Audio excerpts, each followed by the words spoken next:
S. அடைக்கலாம். Nonsense. உங்களுக்கு வேற வேலை இல்ல? எப்ப பார்த்தாலும் அடைக்கலத்தை பத்தி தான். அப்படி என்ன அவன் பண்ணிட்டா? அவன் என்ன எங்களுக்கு ஒரு எதிரிங்களா? அவன் தான் எங்களை மதிக்கிறது இல்ல. நாங்க எந்த வேலை சொன்னாலும் கேட்க மாட்டாங்கிறான். அப்படி என்ன அவன் கேட்கல? கீதாம்மா அவனுக்கு ரொம்ப செல்லம் கொடுக்குறாங்க. அந்த தைரியத்தை வச்சுக்கிட்டு. அதனால இல்லையா, அவன் ஒரு கோமாளி, அதுலயும் ஊமை. அந்த இறக்கத்துல அம்மா இறக்கப்பட்டு அவன் கேட்கறதெல்லாம் கொடுக்குறாங்க, சரிங்க. ஆனா அவனை இங்க அங்கெல்லாம் நடமாட வேற விடுறாங்க. அதனால இப்ப என்ன ஆயிடுச்சு? ஒண்ணும் ஆகலைங்க. பொதுவா ஊமை எல்லாம் ஒரு மாதிரி வெறி பிடிச்சவங்கன்னு சொல்லுவாங்க. அதுலயும் அடைக்கலம் நடத்த இப்ப வர வர சரியில்லை. இப்ப சரியில்லைன்னா ஒரு பொண்ணு அழைச்சிக்கிட்டு வந்து அவன் அறையில வச்சிருக்கான். அடைக்கலமா? இதனையா புது பிரச்சனையா இருக்கு? சாப்பாடு துணிமணி எல்லாம் அவன் ஏற்பாடானுங்க. அப்படியா? பார்த்தா பிச்சைக்காரி மாதிரி தோணுதுங்க. ஆனா அவ முகத்துல ஏதோ ஒரு கவர்ச்சி இருக்குங்க. அதெல்லாம் எனக்கு தெரியாது. முதல்ல அந்த பொண்ணை வெளியே போச்சு. நாங்க அந்த பொண்ணுகிட்ட சொன்னோமுங்க, அடைக்கலம் சொன்னா நான் வெளியே போறேன் அப்படிங்குதுங்க. தவறு இந்த பையன்கிட்ட சொன்னா இவன் எங்களையே வெளியே போடாமா? உதவிக்குன்னா யாருக்கிட்டங்க வர்றது? That's all. நீங்க போங்க, நான் கவனிச்சு. Yes sir.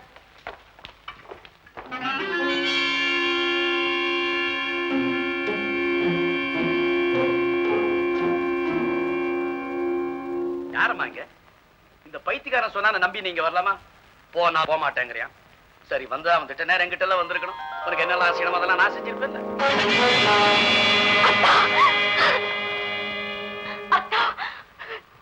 எப்படி அத்தா இருக்கீங்க? சௌக்கியமா இருக்கீங்களா? ஏத்தான் பேச மாட்டேங்கிறீங்க? பேசுங்கத்தா. என்ன பேச சொல்ற? எதை பத்தி பேச சொல்ற? எந்த முகத்தை சாகர வரைக்கும் நான் பார்க்க கூடாதுன்னு நினைச்சுக்கிட்டு இருந்தாலும் அந்த முகத்தை பார்த்தா எப்படி பேச்சு வரும்? என் மேல அவ்வளவு வெறுப்பு வர நான் என்னத்தான் அப்படி தப்பு செஞ்சேன்? நீ என்ன தப்பு செஞ்ச? உனக்கு தாலி கட்டினேன் பாரு, அதுதான் நான் செஞ்ச பெரிய தப்பு. அப்படி சொல்லாதீங்கத்தான். உங்க மீனாட்சிங்கிறத நினைச்சு பார்க்காம நீங்க தான் வந்துட்டீங்க. உங்களை பிரிஞ்சு என்னால வாழவே முடியாது. இது வரைக்கும் கணவர் இருந்தும் வாழாவட்டியா வாழ்ந்துட்டேன். போதும், நான் பட்ட துன்பம் போதும். என்னைக்கு உன்னை தொட்டேன் அன்னைக்கே எனக்கு பிடிச்சது தெரிஞ்சிடும். இப்ப நான் நிம்மதியா வாழ்ந்துகிட்டு இருக்கேன். அது கடுக்க வந்துட்டியா? இது பாரு மீனாட்சி, உன்னோட பாதாடிக்கிட்டு இருக்க எனக்கு இப்ப நேரம் இது. உடனே நடத்து விட்டு போயிடு. சொல்றீங்க என்ன எங்கத்தான் போக சொல்றீங்க? எங்கேயோ போ, எப்படியோ இரு. இவ்வளவு காலம் நான் இல்லாம நீ வாழல. வாழ்க்கையாது நீங்க இல்லாம வாழறதும் ஒரு வாழ்க்கையா? உன் வாழ்வுக்காக என்னுடைய உல்லாச வாழ்க்கை நான் இழக்கணுமா? மரியாதையா சொல்றேன், உடனே இங்க இருந்து போயிடு. கணவனுடைய காலடியை தவிர பெண்ணுக்கு வேற இடம் ஏது? உன்னை பத்தி தானே நீ பேசுற. எனக்காக என்ன சந்தோஷப்படுத்துவனால என்ன செய்ய முடியும்? என்ன செய்யணும் சொல்லுங்க. யாரா இருந்தாலும் வாழ்க்கையில ஒரு நல்ல காரியமாவது செய்யும். அதுக்காக சொல்றேன், ஏதாவது குளம் குட்டை இருந்தா அதுல விழுந்து செத்துப்போம். ஒரு செல்வத்தையும் எனக்கு கொடுத்தது. என்னது? ஆமாத்தா, நமக்கு ஒரு மக இருக்கிற. அந்த மழலை செல்வத்தை பார்க்கும் போது சாகணுங்கிற நினைப்பு வரல. வேற என்னென்னமோ ஆசைகள் எல்லாம் மனசுல வந்து வாழ வச்சிடுது. அவசியம் இல்லாத விஷயங்களை தேவையில்லாத நேரத்துல ஞாபகப்படுத்துற உனக்கு எங்க இடம் இல்லைன்னா? ஐயோ, அந்த வார்த்தை பேசாதீங்கத்தா. உங்களுக்கு என்னோட வாழ பிடிக்கலன்னாலும் என்னை இங்க இருந்து போக மட்டும் சொல்லாதீங்க. ஏதாவது ஒரு மூலையில நானும் குழந்தையும் முடங்கி கிடக்குறோம். வேண்டாம், நான் உங்க முன்னால வரல. ஆனா நீங்க இங்கேயே இன்னொரு பக்கத்துல இருக்கிறீங்கிற ஒரு நிம்மதியே. மீனாட்சி, என் குணம் எனக்கு தெரியுமில்ல. நீ வந்திருக்கிற நோக்கம் எனக்கு இப்பத்தான் புரியுது. அந்தத்தோட வாழறைவனை அவமானப்படுத்தலாம்னு வந்திருக்க. நடக்க உடனே நீ இந்த இடத்தை விட்டு போகல, ஆபத்து உனக்கு மட்டுமல்ல, உன்னை இங்க அழைச்சிக்கிட்டு வந்த அப்பாவை அடைக்கிற முடியும் பரிதாபமா இருக்கும். அவ்வளவுதான் என்னால சொல்ல முடியும்.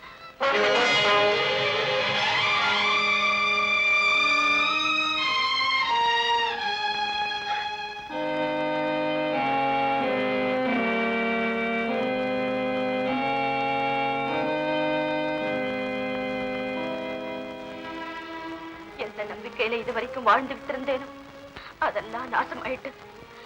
யார பாக்குறதுக்காக என் உயிரை தாங்கிக்கிட்டு இருந்தேனோ அந்த தெய்வத்தை பார்த்துட்டேன். அவரும் என்ன பார்த்தார், என்ன வெறுத்து பேசிட்டார். முகத்திலேயே விழிக்க கூடாதுன்னு சொல்லிட்டு போயிட்டாரு. அதுக்கு மேல என்ன வற்புறுத்தி கேட்காது. உண்மை தெரிஞ்சா உன்னால அதை தாங்கிக்க முடியாது.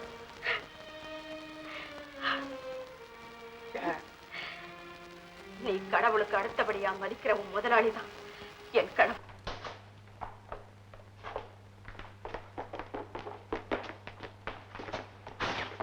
அளவுக்கு மீறி நான் உனக்கு உரிமை கொடுத்தேன்.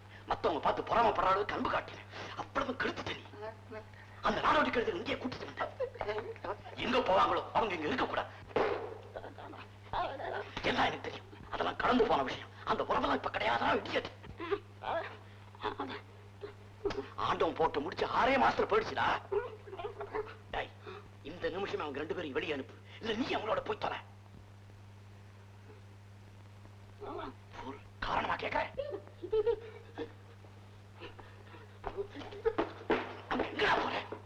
இங்கதான் இருப்பேன்னு சொல்றியா? அடைக்கலாம். நீ சின்ன வயசுல இருந்து இங்க இருந்திருக்கலாம். இந்த இடமும் அப்பனும் சொந்தமா இருந்திருக்கலாம். அதெல்லாம் அந்த காலம். இப்ப அவங்களை வெளியே போக சொல்ல போறியா?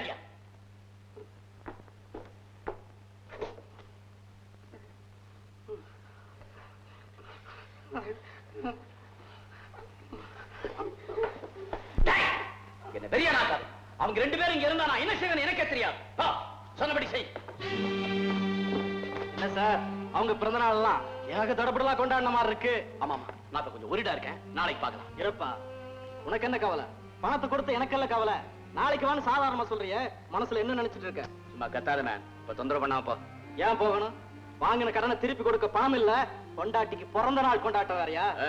இது என் சொந்த விஷயம். அடைச்ச பேசாதையா. உனக்கு பேச்சு வேறையா? மான ரோஷம் இருந்தா வாங்கின பணத்தை எண்ணி கீழே வை. இல்ல நான் நடக்கிறதே வேற. என்னையா பண்ணுவேன்? எது வேணாலும் பண்ணிக்க. இப்ப பணம் கிடையாது. Get out. அவ்வளவு தூரத்துக்கு வந்துருச்சா? 24 மணி நேரம் டைம் தர்றேன். அதுக்குள்ள பணம் வந்து சேரல, மான மரியாதை எல்லாம் பறந்துடும். நீ ஊர்ல தலையாட்ட முடியாது. வர்ற.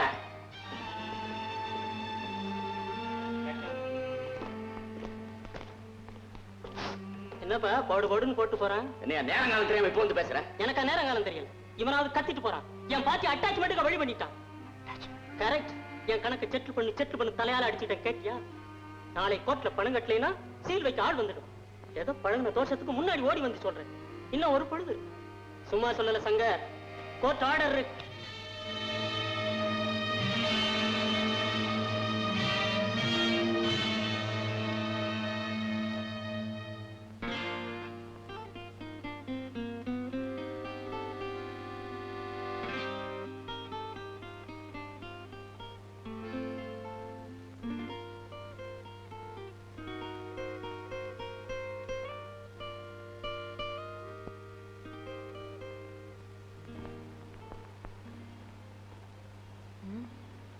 என்ன இது? ஆம்ஸ்ல இருந்து கிளாஸுக்கு வந்து இப்ப பாட்டிலா காலி பண்ண ஆரம்பிச்சிட்டீங்களா? சினிமா எப்படி இருந்தது கீதா? அது ஏன் கேக்குறீங்க? கூப்பிட்டாலும் வரதில்ல. நான் சுமதியோட போனாலும் மொத்தம்னு வச்சுக்கிறீங்க. சேச்சே, அப்படியெல்லாம் ஒண்ணும் இல்ல கீதா. பின்ன என்ன, சந்தோஷமா இருங்கன்னா சிரிக்க மாட்டீங்களா? சிரிப்பு எப்படி வரும்? என் கவலை எனக்கு எப்பவும் உள்ளதானே. என்னைக்கு இந்த வியாபாரத்துல ஈடுபட்டீங்களோ அன்னைக்கு பிடிச்சது இந்த கவலை. என்ன செய்யறது கீதா? நான் எதிர்பார்த்தபடி எதுவும் நடக்கல.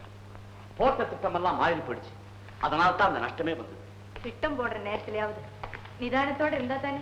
இந்த ஒரு தடவை சமாளிச்சிட்டேன்னா அப்புறம் என்ன அசைக்கவே முடியாது. இப்படித்தான் ஒவ்வொரு தடவையும் சொல்றீங்க.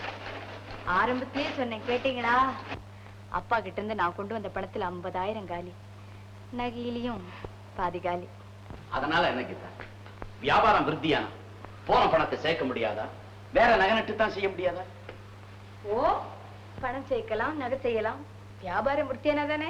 என்ன கேலி பண்ணாத கீதா. இப்ப மட்டும் பணம் இருந்தா பீரோ நிறைய பாட்டிலா வாங்கி எடுக்குவீங்க. இதோ பாரு கீதா, இன்னையில இருந்து பிசினஸ் 2 மடங்கு ஆக போகுன்னு சொல்லுவீங்க. அப்புறம் ஒவ்வொரு பாட்டிலா திறந்து குடிச்சிட்டு இருப்பீங்க. கீதா, என்னவா? குடிக்கிற பழக்கத்தை அடியோட விட்டுடுங்கன்னு எத்தனை தடவை சொல்லிருக்கேன். அதுவும் இல்லைன்னா கவலையிலேயே சாக வேண்டியதுதான். கடனுக்கும் கவலைக்கும் காரணமே அதுதானே. காரணம் எதுவும் கவலையும் கடனும் வந்தாச்சு. இன்னும் அதை ஒழிக்கத்தானே வழி பண்ணணும். கரெக்ட். அதை பண்ணுங்க முதல்ல. கடனை அடிச்சுட்டா கவலை போயிடும். கவலை போயாச்சுன்னா குடிக்க வேண்டியதில்லை. அதுக்கப்புறம் இந்த வியாபாரமும் வேண்டாம் இல்லையா? அதுக்கு தானே கீதா பணம் வேணும்னு சொல்றேன். ஆமா, பணம் வேணும். என்ன செய்யுது? என்ன கீதா நீயே இப்படி கேக்குறிய? நீதான் எனக்கு கொஞ்சம் உதவி செய்யக்கூடாதா? ஓ, செய்யலாமே. இருந்தா செய்யலாம். இல்லைன்னா இல்லையா? உங்ககிட்ட கேஷ் மட்டும் 10,000 ரூபாய்க்கு இருக்குமே. ஓ, இருக்குமே. இல்லைன்னா நகை மட்டும் 50,000 ரூபாய்க்கு இல்ல இருக்குமே. விளையாடாத கீதா. இந்த சமயத்தில் கொடுத்து கொஞ்சம் எனக்கு உதவி செய்ய. கொடுக்க மாட்டேன். Geetha, are you going to help me or not? No no no. எனக்கு உதவாத அந்த பணத்தை யாருக்காக வச்சிருக்கிற? உங்களுக்காகத்தான். எனக்காகத்தான். ஆனா கொடுக்க மாட்டேன். அப்படித்தானே? உங்களுக்கு எப்போ கொடுக்கணும்னு எனக்கு தெரியும். அப்போ என்கிட்ட இருக்கிற கடைசி ரூபாயை கூட உங்களுக்கு கொடுத்துருவேன். நிலைமை புரியாம பேசுறேன் கீதா. அப்புறம் நான் எங்கேயாவது ஓடி போட வேண்டியதுதான். நீங்களும் போக போறீங்களா? நீ எங்க போற? அப்பா வீட்டுக்கு. காரணம்? உங்களுக்காகத்தான். அதுவும் எனக்காகத்தானா? தத்துவம் பேச்சோட இருந்தா போதாது, வாழ்க்கையிலையும் கடைபிடிக்கணும் ராஜா. என்ன சொல்ற? ஒண்ணு வாழணும்னா, ஒண்ணு அழியணும்னு நீங்க தானே சொல்லுவீங்க. ஒருத்தர் நல்லா இருக்கணும்னா இன்னொருத்தர் கஷ்டப்படத்தானே வேணும். உங்களை பிரியறதுல எனக்கு மட்டும் வேதனை இல்லையா? ஏன் பிரியணும்? யார வாழ வைக்க நீ என்ன விட்டு போகணும்? நான் சொல்லித்தான் உங்களுக்கு தெரியணுமா? அப்பா வீட்டுல நான் இருக்கும்போது எனக்கு நீங்க என்னென்ன வார்த்தை கொடுத்தீங்க, அதையெல்லாம் நம்பி அப்பா அம்மாவை பிரிஞ்சு வந்தேன். ஏன் தெரியுமா? உங்க மேல அளவு கடந்த அன்பு, நம்பிக்கை. இப்போ யார் அதெல்லாம் இல்லேன்னு சொன்னது? அந்த அன்பினால்தான் நீங்க கேட்ட போதெல்லாம் நான் பணத்தை வாரி வாரி கொடுத்து உங்களை கெடுத்தேன். ஆமா, நான் தான் உங்களை கெடுத்துட்டேன். இனிமே அப்படி இல்லை. நான் போறேன். நீங்க முறையோட வாழணும்னா நான் போகத்தான் வேணும். இல்ல கீதா, நீ போக கூடாது. இத பாருங்க, உங்க கீதா பிடிவாதக்காரின்னு உங்களுக்கு தெரியாது. நான் போறதுக்கு முன்னால எனக்கு ஒரு ஆசை. உலகத்துல இருக்கிற இன்பம் அத்தனையும் ஒரே நாள் அனுபவிச்சிடணும் எனக்கு ஆசையா இருக்கு. நீ போறதுன்னே முடிவு பண்ணிட்டியா கீதா?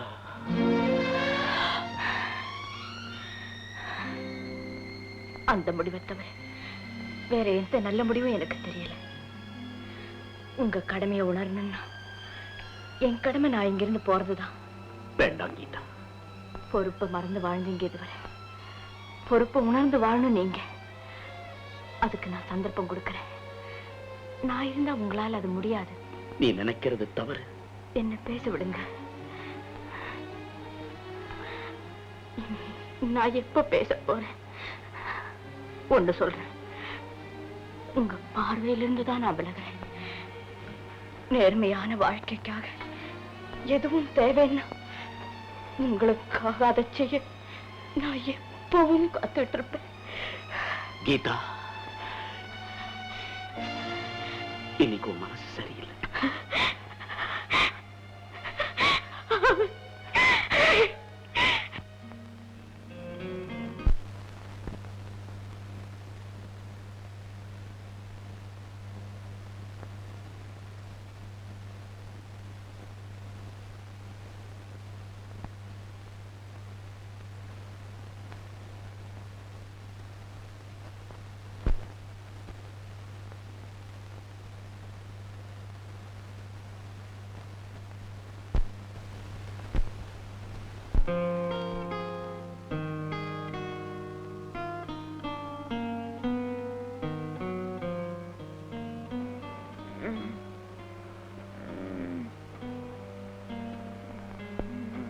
போறேன்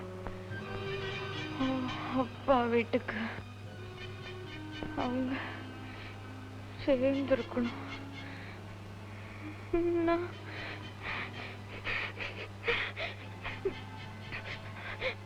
நான் போறேன்.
ஐயோ கீதாமா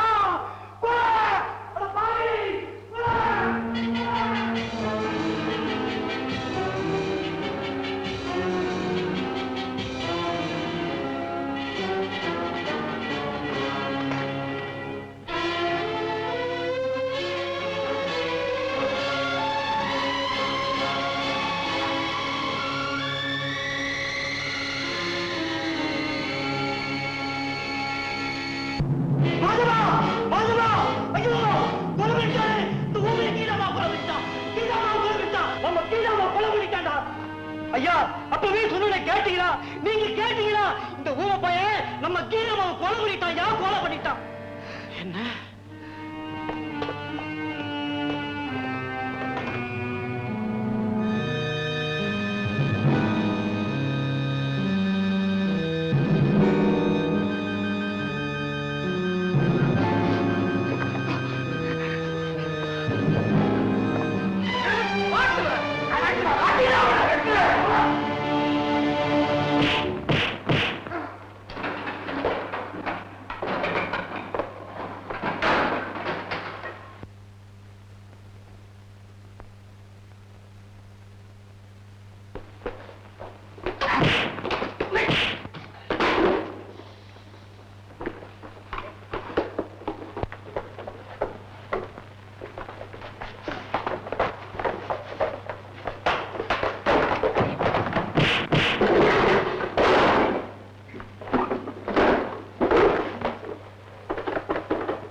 நிறுத்துங்க.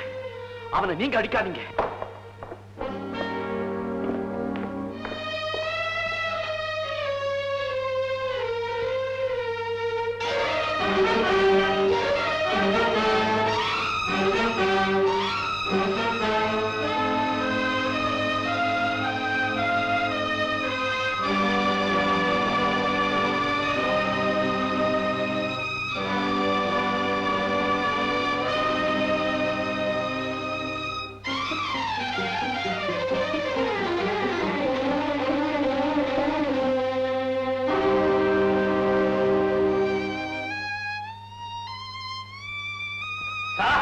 அவன் வெளியே போறான் சார். எங்க போவான்னு எனக்கு தெரியும்.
அடைக்கலாம்.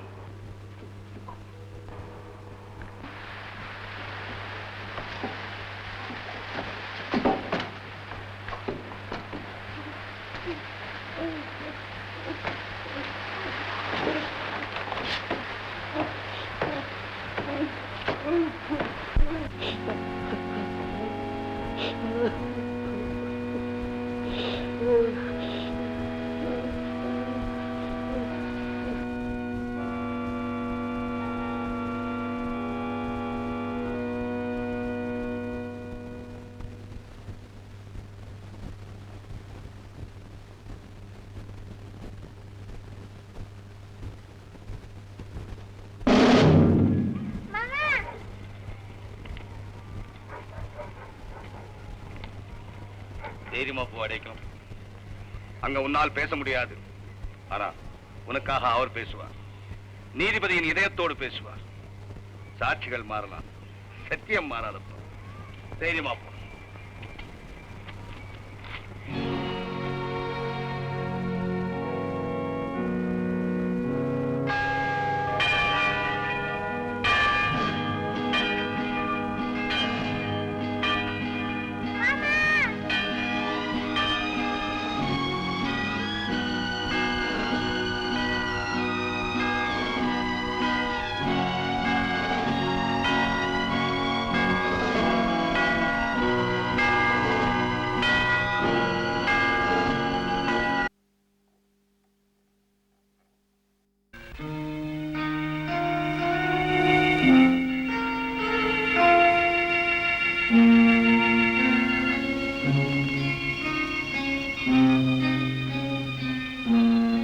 வந்தீங்க? ஒண்ணும் இல்ல, பிசினஸ் ரொம்ப டல்லா இருக்கு. எந்த பிசினஸ்? நம்ம பிசினஸ் தான். டல்லாம பிரைட்டாவா இருக்கும் நம்ம பிசினஸ். நீங்களா கூட்டாளிங்க பாருங்க, துக்கம் விசாரிக்க வந்திருக்கீங்க. எல்லாம் என்ன செய்யலாம் கலந்து பேச வந்திருக்கீங்களா? கலந்து பேசி ஒரு முடிவுக்கு வந்துட்டோம். என்ன முடிவு? போனஸ் கேட்கணுங்கிற முடிவு தானே? இல்லைங்க, வேலையை விட்டு விலகலான்னு. ராஜினாமா பண்றீங்களா? செய்ய வேண்டியதுதான். நீங்களாம் வேலைக்கு வரும்போது இருந்த நிலைமை நினைச்சு பார்த்தீங்களா? அவன் சாப்பாட்டுக்கு வழி இல்லாத நிலையில வந்தீங்க. இப்ப எப்படி இருக்கிறீங்க? மாசம் மாசம் எண்ணி வாங்குறீங்களே, அப்ப இந்த எண்ணம் வந்துச்சா? அதெல்லாம் இல்லைங்க, கஷ்டமா இருக்கிறதுனாலதான் இப்படி செய்தோம். அதுக்காக நீங்களா அப்படி திடீர்னு போயிட்டு அந்த பார் என்ன ஆகுறது நம்பி இருக்கிறவங்களா என்ன செய்வாங்க? கொஞ்ச நாள் பொருங்க எல்லாம் சரியா போயிடும். 3 மாசமா சம்பளமே வரலீங்க. எல்லாத்தையும் சேர்த்து கொடுத்துறேன்ப்பா. உங்களுக்கு தானே கஷ்டம், மொத்தமா கொடுக்கறதா? ஏன்பா வேதனைப்படுத்துறீங்க? வேதனைப்படுத்த கூடாதுன்னு தான் வேலையை விட்டே நிக்கிறவங்க. அந்த ஊமையனை வேற புடிச்சிட்டு போயிட்டாங்க. அவன் வேற ஏதாவது கக்கு புக்குன்னு உளருவான். ஆமாங்க, அவன் பாட்டிக்கு என்ன கைய காமிச்சு விட்டான்னா எங்கேது என்னங்க ஆவறது? அது மட்டும் இல்லைங்க, கொலை நடந்த இடத்துல இருக்கிறதுனாலே மனசுக்கு ஒத்து வரலீங்க. ராத்திரில மாடி மேல யாரோ நடமாடுற மாதிரிலாம் தெரியுதுங்க. கீதா அம்மா வந்து அடைக்கலம்னு கூப்பிடுற மாதிரி வேற இருக்குதுங்க. ராத்திரி 8 மணிக்கு மேல இங்க மனுஷன் இருக்க மாட்டாங்க.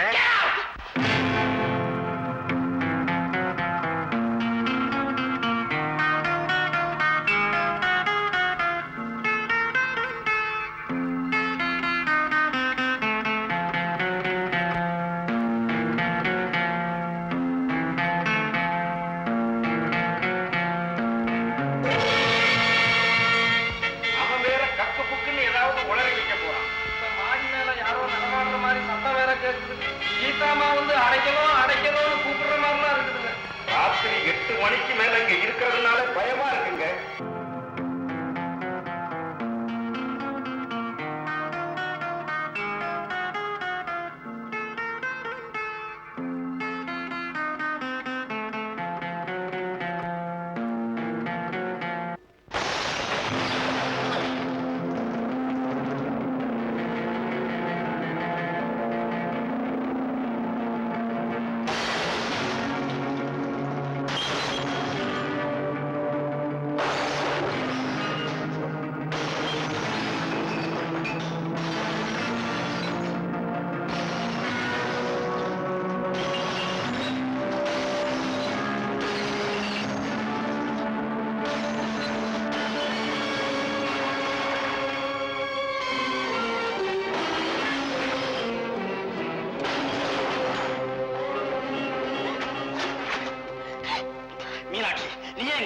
என்ன தனியா இருக்க விடு.